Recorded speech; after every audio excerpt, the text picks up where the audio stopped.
Where We Got the Bible, Our Debt to the Catholic Church, by Reverend Henry Graham. Chapter 13. Tynsdale's Condemnation Vindicated by Posterity. So much then for John Wycliffe and his unhappy version. The next man of any consequence we are confronted with is another pet of the Reformers, another martyr for the Bible, and that is William Tyndale. His treatment is also flung in our teeth by Protestants as fresh evidence of Rome's implacable hatred of the open Bible. Did she not persecute and burn poor Tyndale, and consign his copy of the Scriptures in English to the flames? So here again we must show how wise and consistent was the action of the Catholic Church in England in regard to Tyndale and his translations, and clear her absolutely from the slightest shadow or suspicion of hostility of God's written word. What we are about to speak of now, be it remembered, is the printed Bible, for in 1450 the art of printing was discovered by a man rejoicing in the melodious name of John Gooseflesh, a German of course, and in 1456 the first book ever printed issued from the press at Mayence, and it was, what? I am almost afraid to write the word, for no Protestant could possibly believe it. It was the Bible, and it is known as the Mazarin Bible after Cardinal Mazarin. This again demonstrates anew what hatred Catholics had in those days to the Bible, and their fear and dread lest it should be known even to exist. The best way to keep it secret, of course, was to print it. Besides, how could the Bible be printed in 1456? Did not Martin Luther discover it for the first time in 1507?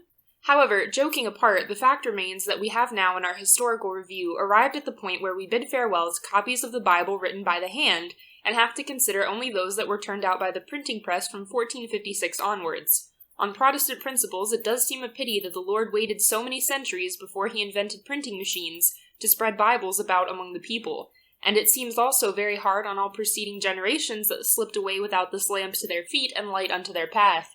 But as they were all Papist generations, probably it did not matter very much. Well, William Tyndale, and for that matter Martin Luther too, was born almost 100 years after John Wycliffe died, that is, 1484. He studied at Oxford and became a priest, and was seized with the ambition of getting the Bible printed in England. Now, there were three great objections to this step being approved. 1. In the first place, Tyndale was not the man to do it. He was utterly unfitted for such a great work. He says himself he was evil-favored in this world, and without grace in the sight of men, speechless and rude, dull and slow-witted. He had no special qualifications for the task of translation. He was but a mediocre scholar, and could not boast of anything above the average intellect. Indeed, Protestant authors have admitted that the cause of Scripture reading in the vernacular was distinctly prejudiced by having been taken in hand by incapable men like Tyndale. Then, 2. In the second place, he was acting entirely on his own account, and without authorization from ecclesiastical superiors, either in England or in Rome. He was simply a private obscure priest, and was acting without commission and without sanction from higher quarters. Indeed, I go further and say that he was acting in disobedience to the decision of higher authorities. At the very beginning of the 16th century, I am now quoting the Anglican Doré, the authorities of the English Church took into consideration the desirability of introducing a vernacular Bible, i.e. Bible in English, into England, and the great majority of the council were of opinion that, considering the religious troubles on the continent, and the unsettled state of things at home, at this juncture the translation of the Bible into the vulgar tongue, and its circulation among the people, would rather tend to confusion and distraction than to edification. Now, you may lament if you like, as Doré does, this decision as an error of judgment, and affirm that the postponement of an English version in print authorized by the bishops was a most unfortunate event, as leading to false and corrupt versions being issued by irresponsible individuals. But right or wrong in their judgment, this was the conscientious conclusion at which the council under Archbishop Wareham arrived. No printed English Bible, meanwhile, was to be allowed, and after all is said and done, they were probably better judges than we are as to what was best for the Church of that time in England. The Lutheran Revolution was in full swing abroad, 1520, and the Lutheran heresy was spreading everywhere, carrying with it rebellion and immorality, and the English bishops might well have cause to fear lest the infection should poison the faithful under their own jurisdiction. 3. In the third place, there was no demand for a printed English Bible to any great extent, certainly not to the extent of making it at all an urgent or pressing duty on the part of the authorities to issue one. Doré, so often quoted already, ridicules the idea that at the time England was a Bible-thirsty land. He declares that there was no anxiety whatever for an English version excepting among a small minority of the people, and the universal desire for a Bible in England we read so much of in most works on the subject existed only in the imagination of the writers. Dr. Brewer, another Protestant, also scoffs at the idea.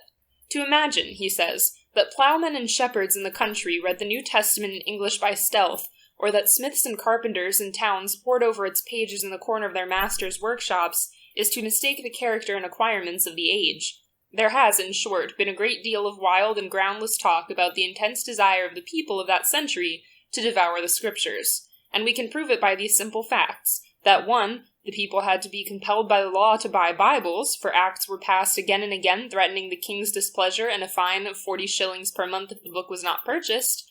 2. We have documentary evidence that inhabitants of certain parts of the country, such as Cornwall and Devonshire, unanimously objected to the new translation, and that even among the clergy reformers like Bishop Hugh Latimer almost entirely ignored the English copy and always took their text from the Latin Vulgate. 3. Printers had large stocks of printed Bibles left unsold on their hands, and could not get rid of them at any price except under legal coercion. 4. The same edition of the Bible was often reissued with fresh titles and preliminary matter, and new title pages were composed for old unsold Bibles, without any regard to truth, simply to get them sold. I do not see how we can resist the conviction that there was really no extensive demand for English Bibles among the millions of Christians at that time in England, whether clergy or laity, and that the design of spreading them wholesale among the masses was borrowed from the continent, which was then in a perfect ferment of religious and civil revolution.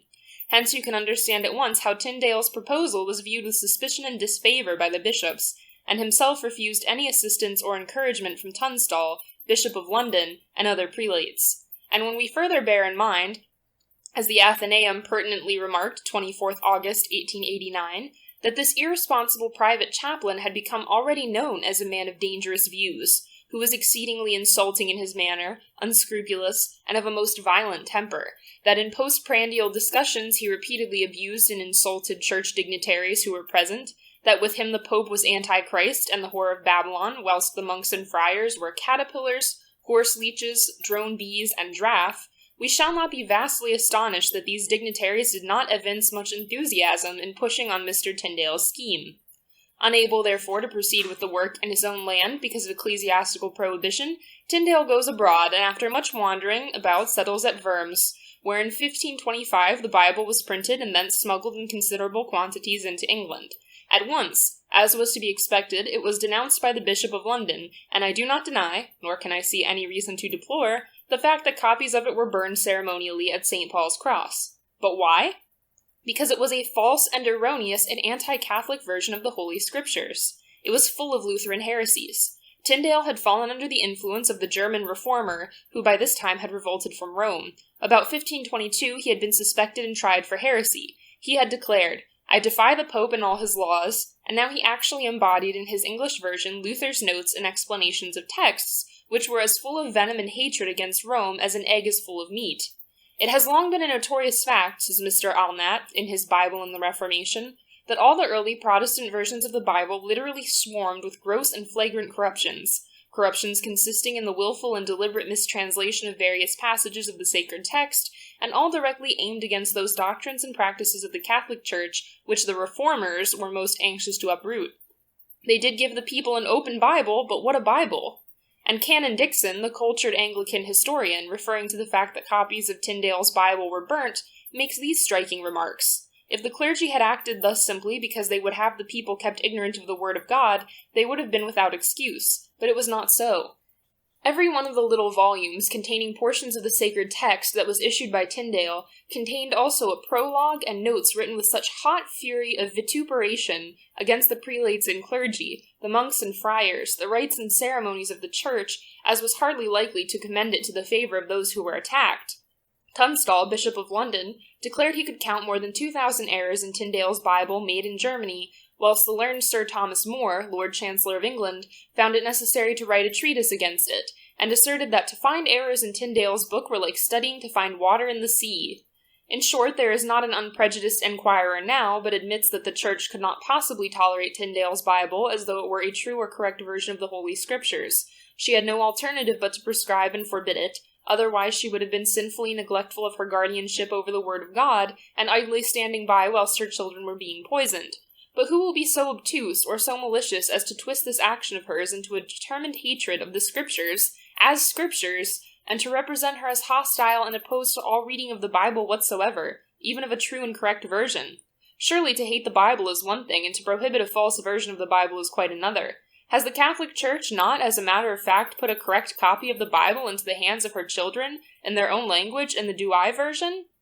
As for the burning of Tyndale's version, there is nothing to be wondered at in it. It was probably the only, or at least the most striking and effective way of stemming its sale and instilling a horror of it into the hearts of the people.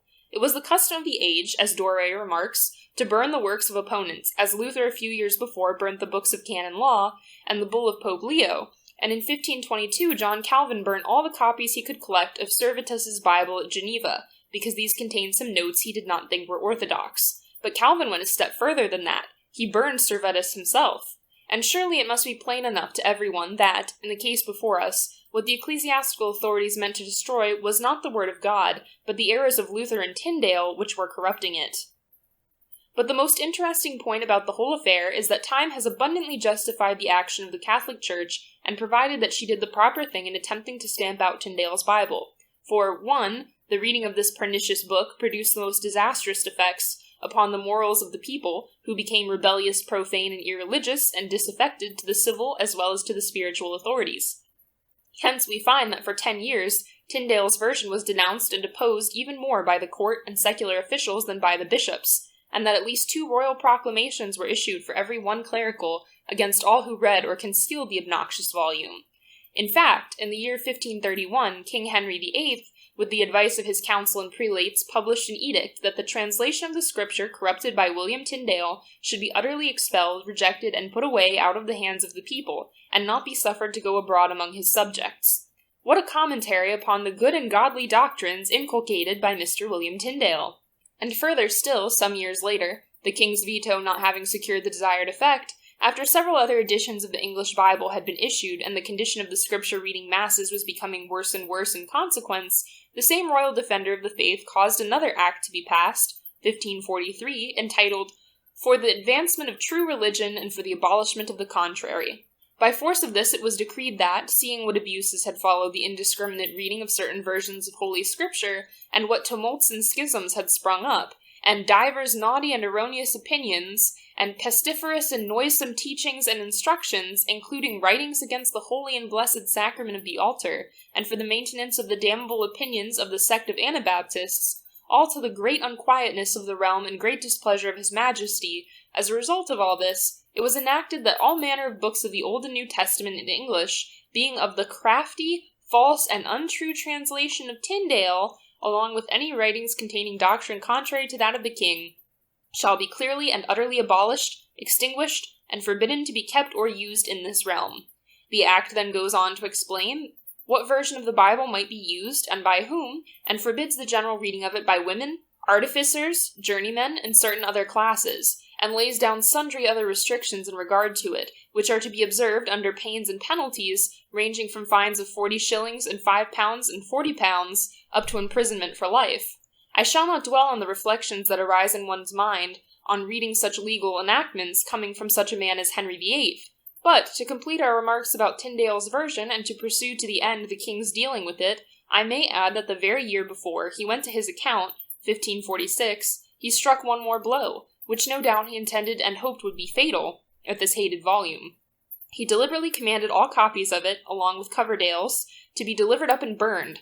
Verily, the whirligig of time brings in his revenges. After this, one finds it somewhat amusing to be told that only priests and popes burn and hate the word of God. Henceforth, Protestant readers of these lines would do well to remember that the great reformer and founder of the Protestant Church of England, Henry VIII, set a high example on the matter. However, that is by the way. I was saying that time justified the action of the Church which first prescribed and did its utmost to repress Tyndale's version, and I have shown how the secular power felt itself driven in self-protection to do the same. 2. But another, and perhaps to Protestants a more telling proof of the statement, is found in the fact that subsequent Protestant versions of Scripture deliberately omitted Tyndale's most characteristic features, such as his notes, prefaces, and prologues. They appeared and then they disappeared. They had their day and ceased to be. They were considered unfit to find a place in what purported to be a pure copy of the work of apostle and evangelist. Posterity, then, has justified Sir Thomas More, and has condemned Tyndale. What is this but to vindicate the Church in her action toward the corrupt volume? Wisdom is indeed justified of her children.